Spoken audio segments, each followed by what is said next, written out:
Selamat datang di tempat di mana malam menyimpan rahasia dan jeritan tak pernah benar-benar berhenti.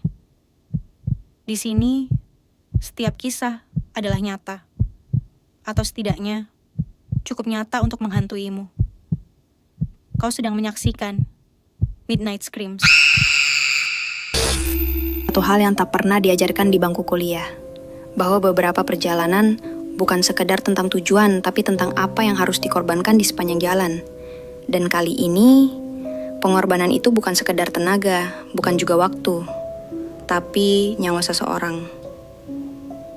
Cerita ini bukan untuk menakut-nakuti, tapi kalau kau pernah mendaki Gunung Lawu, mungkin sebagian kisah ini akan terasa familiar.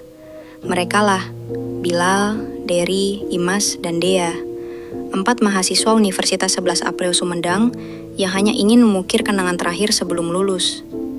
Tapi Gunung Lawu tidak pernah menawarkan perjalanan pulang yang sama bagi setiap orang. Pukul 10 pagi, cuaca di Sumedang cerah saat mereka berangkat. 4 motor, satu tujuan, yaitu pergi ke Cemoro Kandang, Gunung Lawu. Bilar mengendarai motornya paling depan.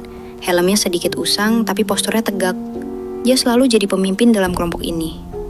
Tipe mahasiswa teknik yang kalem, bisa diandalkan.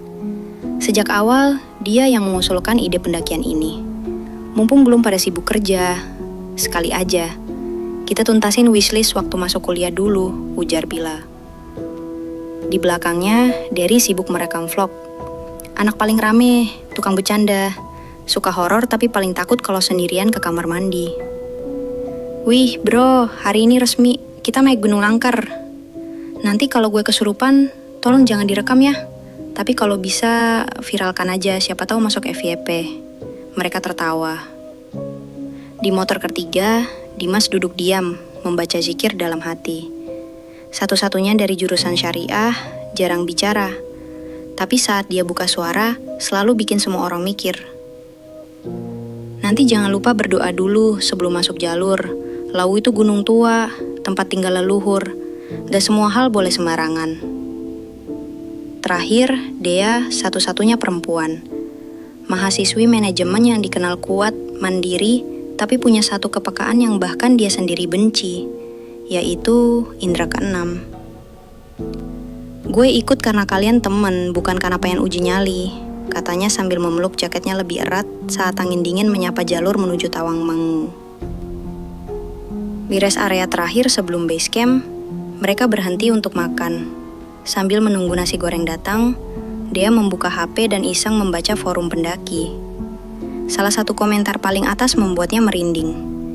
Jalur Lawu itu bukan cuma satu, tapi yang tak terlihat, itu yang harus paling diwaspadai.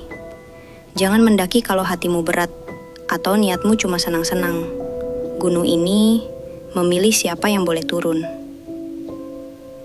Dia tak berkata apa-apa, tapi hatinya seperti ditusuk rasa tak nyaman.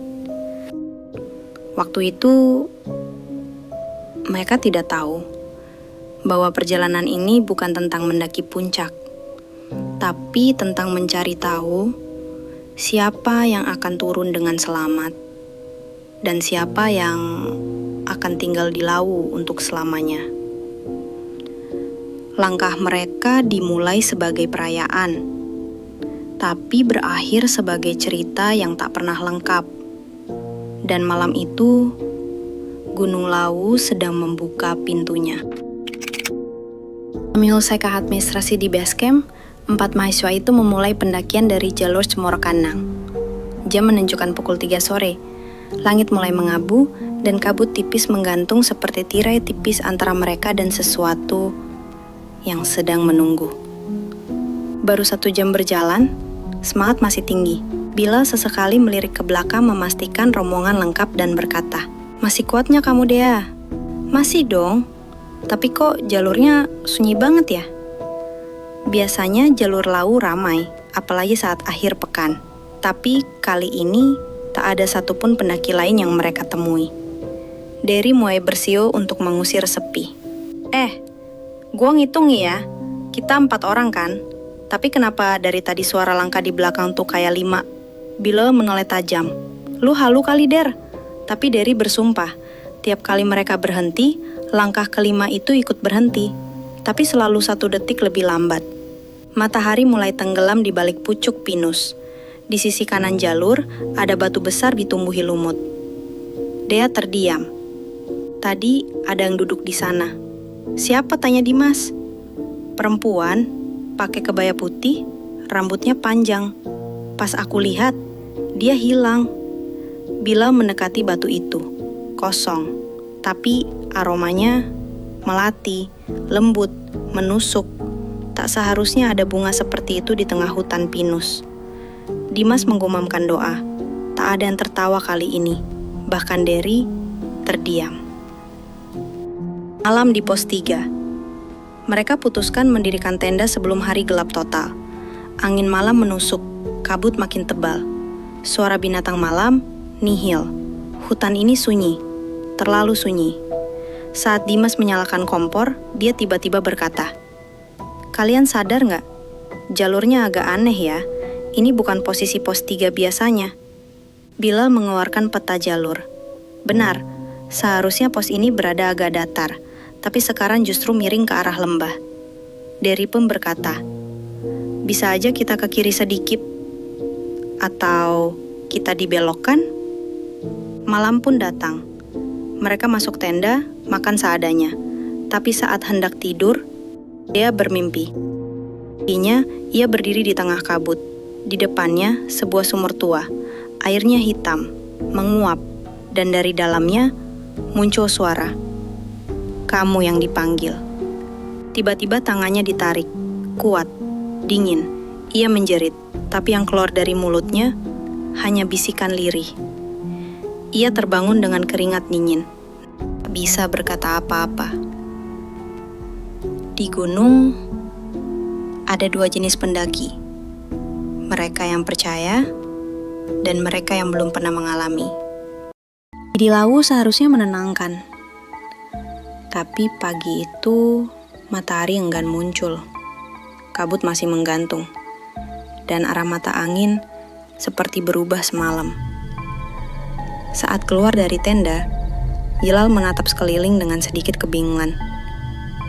"Kita pasang tenda ngadep ke jalur kan?" "Iya," jawab Derry sambil menggeliat. "Lah, emang kenapa?" Tenda mereka menghadap ke arah berlawanan. Jalur pendakian hilang di balik semak. GPS tidak bisa menangkap sinyal. Dimas membuka aplikasinya. Error. Kompas fisik juga menunjukkan arah utara yang berubah-ubah. Dea berdiri di dekat pohon. Ia diam. Lalu perlahan berbisik. "Kita nggak sendirian dari tadi malam." Mereka tetap berjalan, menebak-nebak arah. Setiap percabangan, Bilal membuat tanda dari pita merah agar tak tersesat. Tapi saat mereka menoleh ke belakang, pita itu hilang. Diganti taburan bunga kering seperti melati. Ini pasti ada orang iseng. Derry mencoba menyangkal. Tapi siapa yang bisa mendahului mereka? Jalur ini sepi sejak kemarin. Sore hari, angin datang dari arah yang aneh. Dari bawah, bukan dari atas. Membawa aroma menyengat seperti dupa terbakar. Dimas yang selama ini tenang, tiba-tiba memeluk tas carrier-nya erat. "Jangan bilang nama asli kalian di tempat terbuka. Jangan jawab kalau ada yang manggil dari balik kabut." "Siapa yang manggil?" tanya Bilal. "Belum, tapi dia pasti akan manggil." Mereka bangun tenda sebelum malam benar-benar turun. Tidak ada api unggun. Dingin terlalu menusuk. Tak ada obrolan. Tak ada canda. Semua merasa diamnya malam ini terlalu keras. Jam 1 dini hari, Dea terbangun. Dia melihat siluet seseorang berdiri di luar tenda. Diam. Tidak bergerak. Tapi bayangannya panjang sekali. "Bilal, bangun!" Saat Bilal membuka mata, sosok itu sudah menghilang. Tapi bekas langkah di tanah basah ada. Panjang. Kakinya tak seperti kaki manusia. mereka mencoba tidur kembali. Tapi tepat jam 2 dini hari, Derry mengigau keras, teriak, lalu tertawa dengan suara berat. Suara yang bukan miliknya. Dea yang refleks ingin memegang bahu Derry justru ditolak oleh Dimas. Jangan sentuh, itu bukan dia. Derry berubah jadi gumaman. Dari 4 yang naik, 3 akan turun, 1 akan tinggal. Sudah lama tak ada perempuan. Dia ingin yang perempuan. Seketika itu juga lampu headlamp padam serempak. Gelap, sunyi, dan dari luar tenda terdengar suara gending Jawa. Pelan, tertahan, tapi nyata, seperti ada pesta di tengah hutan. Saat pagi menjelang, mereka tidak bicara. Mereka memutuskan turun, tapi jalur tidak ada. Mereka mencoba mengarah ke kiri, ke kanan, tapi setiap langkah selalu membawa mereka kembali ke tempat yang sama, dekat batu besar yang ditumbuhi lumut, yang semalam bukan ada di situ. Dea menangis dalam diam. Dimas duduk bersila, membaca ayat pelan-pelan. Bilal mencoba tetap tenang, tapi tangannya gemetar. Gunung Lawu tak pernah mengurung siapapun. Ia hanya menyambut yang tersesat dengan tangan terbuka. Hari ketiga. Mereka sudah berjalan lebih jauh dari rencana semula. Tak tahu lagi di mana. Jalur tak lagi jelas. Tapi entah mengapa, kaki mereka terus melangkah, seperti ditarik sesuatu. Di kejauhan, terlihat dataran tinggi berbatu. Derry menyebutnya puncak. Tapi Dimas justru memeluk tasnya erat. Ini bukan puncak Lawu. Ini tempat lain. Dea menatap ke depan. Ia menoleh ke Bilal dan berbisik. Aku merasa kayak pernah ke sini. Gak mungkin, ini pertama kali kamu ke Lawu. Tapi aku hafal batu-batunya, arah anginnya, bahkan suara di udara. Mereka tetap naik. Mungkin karena takut, mungkin karena bingung. Tapi sesampainya di atas, malam turun dengan cepat. Terlalu cepat. Langit malam itu tidak hitam, tapi abu-abu kelabu pekat. Tak satu pun bintang muncul. Bahkan bulan pun hilang. Kabut menebal. Tenda mereka hanya berjarak 1 meter, tapi sudah tak terlihat jelas. Dan dari balik kabut, suara-suara mulai muncul. Suara perempuan menyanyikan tebang Jawa. Langkah-langkah mengelilingi tenda. Desahan napas di leher. Padahal mereka semua di dalam tenda. Sekitar pukul 11 malam, Derry yang sejak awal sering menggoda dan merekam vlog, mulai berperilaku aneh. Ia duduk memeluk lutut, bergumam seperti anak kecil. Dia cantik. Dia mau ikut turun sama kita. Dia bilang aku yang paling lucu. Lalu ia tertawa keras, tapi tawanya berlapis. Suara pria dan perempuan bersamaan. Dimas refleks membaca ayat kursi. Derry menoleh. Matanya hitam pekat tanpa bola mata. Shh, kamu ganggu dia. Dia udah milih.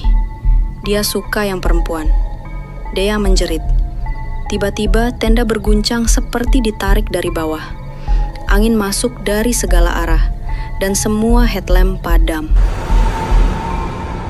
Gak pagi datang, Derry hilang. Sepatunya ada, tasnya ada, tapi orangnya tidak. Tak ada jejak kaki, hanya ada lingkaran tanah di tempatnya tidur, seperti bekas tubuh yang ditarik secara paksa. Dea menahan tangis. Dimas diam, Mila menggenggam pisau lipat, meski ia tahu tak akan ada yang bisa ia lawan dengan itu.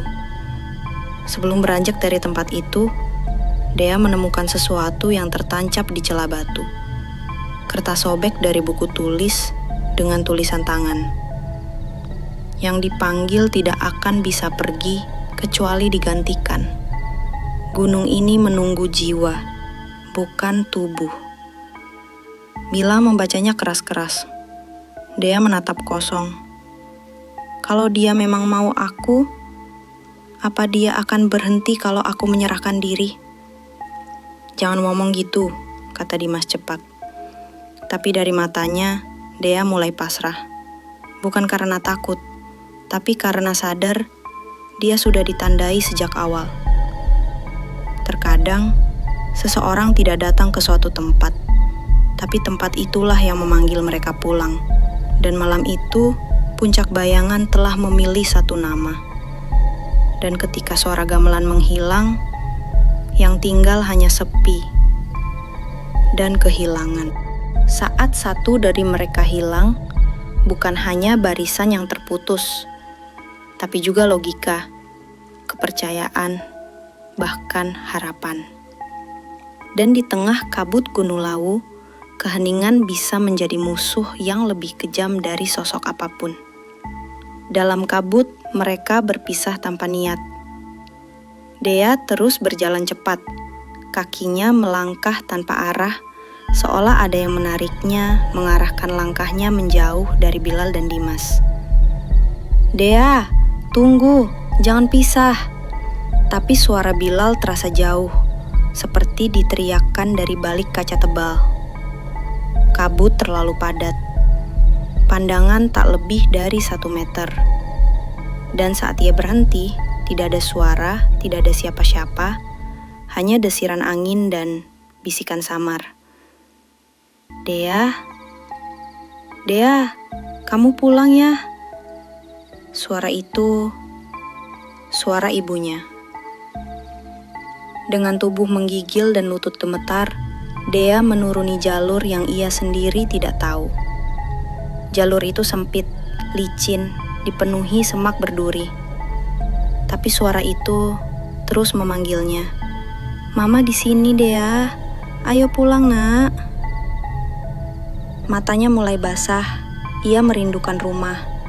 Ia ingin menyerah. Dan ketika ia melihat sosok ibunya berdiri di depan batu besar, ia berlari memeluknya. Tapi pelukannya menembus udara kosong. Dan di tanah tempat sosok itu berdiri, terdapat bekas kuburan lama. Tanahnya basah, batu nisannya sudah retak. Ada bunga melati berserakan. Sementara itu, Bilal dan Dimas mencari Dea dengan panik. Mereka berteriak, berdoa, tapi Lawu hanya membalas dengan gema kosong. Bilal mulai kehilangan kendali.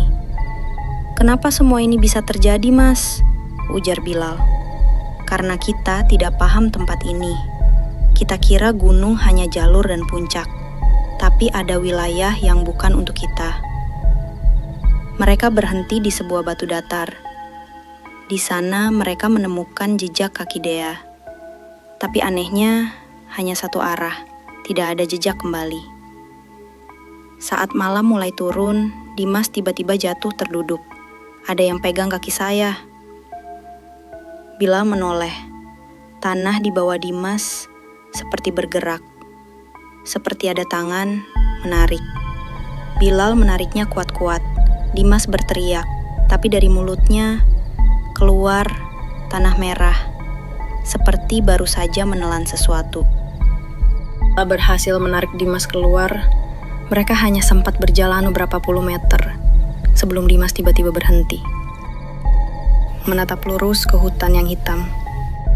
Dia bilang, "Giliranku sekarang." "Siapa?" "Yang perempuan itu. Dia ada di belakangmu." Bilal menoleh. Tidak ada siapa-siapa. Saat ia menoleh kembali, Dimas sudah tidak ada. Kabut bisa menutupi arah, tapi yang lebih menakutkan adalah saat kabut menutupi kenyataan. Saat yang kita ajak bicara, ternyata sudah tidak ada sejak tadi. Dan kini Bilal tinggal sendirian, dengan satu pilihan, terus berjalan atau menyerah pada suara-suara yang mulai memanggil namanya juga. Ketika satu persatu menghilang dan satu-satunya cahaya adalah ketakutan, maka yang tersisa hanyalah perjanjian. Perjanjian yang tidak diucapkan, tapi dipahami. Dea tak tahu berapa lama ia berjalan. Langkahnya tak terasa berat, tubuhnya dingin, tapi entah mengapa, ia tidak takut lagi. Seolah jalanan berkabut ini sudah ia kenal sejak lama. Dan akhirnya ia sampai di sana. Di depan batu besar setinggi 2 meter tertutup lumut hijau tua. Batu itu berdenyut.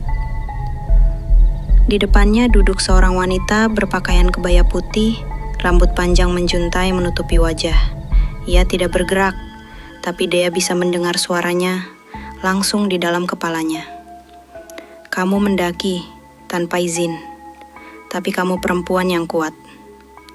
Mereka boleh pulang jika satu tinggal. Dia meneteskan air mata. Bukan karena takut, tapi karena hatinya terasa pulang. Kalau aku yang tinggal, apa yang lain bisa turun? Sosok itu tersenyum, walau wajahnya tidak terlihat. Lalu tangannya perlahan terangkat dan menunjuk ke arah belakang dia. Bilal berjalan sendirian, lelah, linglung, wajahnya penuh debu dan goresan. Ia sudah tak berharap menemukan siapa-siapa, tapi tiba-tiba langkahnya terhenti.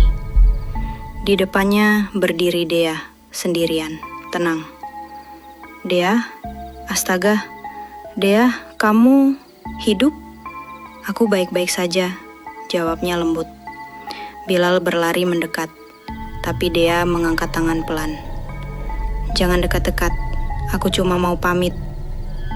Pamit apaan? Kita harus turun. Derry, Dimas. Mereka akan kembali. Kamu juga. Loh, kamu kenapa nggak ikut? Dea tersenyum, dan di wajahnya ada ketenangan yang menyakitkan. Aku udah milih, dan dia udah setuju. Tiba-tiba angin bertiup kencang. Kabut menelan tubuh Dea. Dalam hitungan detik, hilang. Hanya tersisa jejak kaki yang perlahan ditutupi embun pagi. Pagi itu, tim SAR yang menyisir jalur Lawu menemukan seorang laki-laki sendirian duduk di dekat jalur tua yang sudah ditutup sejak 2004. Bilal. Kotor, lemas, tapi hidup. Tak banyak yang dia ingat, tak banyak yang bisa dia ceritakan. Hanya satu hal yang ia katakan terus-menerus. Dea menyelamatkan kami. Dia tinggal di sana. Derry ditemukan 2 hari kemudian. Tak sadarkan diri, tapi tubuhnya utuh. Dimas berjalan sendirian ke pos jaga malam harinya. Pucat, tak bisa bicara selama seminggu. Dan Dea tidak pernah ditemukan. Tidak juga jenazahnya. Tidak juga sinyal terakhir dari HP-nya. Beberapa pendaki percaya bahwa Dea bukan hilang, tapi dipilih, dijaga, diberi peran. Dan hingga hari ini, mereka yang mendaki Lawu kadang mencium bau melati saat mendekati jalur tua. Dan di malam-malam tertentu, dari balik kabut terdengar suara seorang wanita menyanyikan tembang Jawa. 1 tahun sejak pendakian itu, sejak malam-malam kehilangan dan perjanjian tak tertulis yang membekas di setiap mimpi. Hari ini, Bilal kembali ke tempat segalanya bermula. Bilal menatap gerbang masuk jalur pendakian Lawu. Wajahnya sudah berbeda, lebih dewasa, lebih berat. Bilal pun menemukan bunga edelweiss kering dibungkus kain batik kecil. Di dalamnya, secari kertas dengan tulisan tangan. Kalau kamu dengar ini, aku udah tenang. Jangan bawa rasa bersalah. Aku pilih ini, aku gak hilang. Aku cuma tinggal. Dea. Bilal berjalan pelan, tapi tidak naik. Ia hanya duduk di bawah pohon besar, menatap ke atas, dan tersenyum. Setelah peristiwa itu, Derry pindah dari Sumedang. Tak ada kabar jelas. Dimas belum pernah lagi terlihat aktif di media sosial. Teman-temannya bilang, ia sering menigau dalam bahasa Jawa kuno, meski ia tak pernah belajar. Tapi ada satu hal yang selalu mereka lakukan setiap bulan Suro, menyalakan lilin putih di depan foto Dea. Tanpa kata, tanpa upacara, hanya diam. Video vlog yang sempat direkam Derry saat pendakian hilang. Kamera ditemukan dalam keadaan rusak, memory card kosong total seperti terhapus secara sistematis. Media sempat meliput kejadian ini, tapi hanya diberi judul "Pendaki hilang di Lawu, ditemukan tapi tidak sepenuhnya". Tak ada yang benar-benar tahu apa yang terjadi, kecuali mereka berempat, dan mungkin satu makhluk lain yang tak pernah menyebutkan nama. Jalur pendakian Lawu menyimpan banyak kisah nyata yang belum terpecahkan. Setiap tahun, ada yang naik dan tidak kembali. Bagi yang ingin mendaki, hormati alam, hormati yang tak terlihat. Jangan pernah sombong. Dan kalau kamu ditawari sesuatu saat mendaki, tolak dengan sopan. Jangan ambil, jangan jawab, jangan menoleh.